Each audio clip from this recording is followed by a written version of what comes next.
Et pour ouvrir cette partie internationale, voyons en bref les grands titres de l'actualité de ces dernières 24 heures.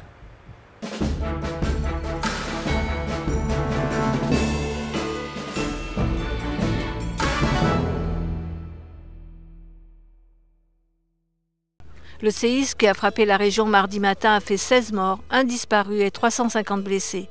14 000 personnes sont privées de toit, 8 000 personnes ont été déplacées après le second séisme, s'ajoutant aux 6 000 déjà contraintes de quitter leur domicile après le premier séisme. Le ministre israélien de la Défense, Ehud Barak, a affirmé mercredi qu'Israël devrait envisager une action unilatérale en Cisjordanie si les négociations avec les Palestiniens échouaient. M. Barak a par ailleurs critiqué le président syrien Bachar el-Assad, soulignant que le massacre de Houla était un nouvel élément dans le registre des massacres du régime d'Assad. Le monde devrait agir et non seulement parler. Il s'agit de crimes contre l'humanité. Une solution devrait être imposée à la famille Assad. Le médiateur international Kofi Annan arrivera dans la journée à Damas où il rencontrera le ministre des Affaires étrangères Walid Mualem et sera reçu mardi par le président Bachar al-Assad. Il s'agit de la deuxième visite de Kofi Annan en Syrie depuis le début de sa mission il y a 3 mois. Cette démarche intervient après le massacre vendredi dernier dans le village de Houla, dans le centre de la Syrie, qui a fait 108 morts, dont des dizaines d'enfants. Les manifestants égyptiens sont retournés sur la place Tahrir lundi dernier.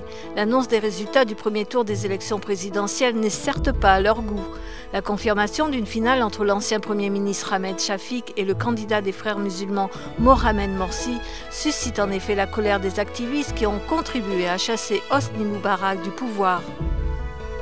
L'avion de la lauréate du prix Nobel de la paix s'est posé dans la capitale thaïlandaise vers 22 h.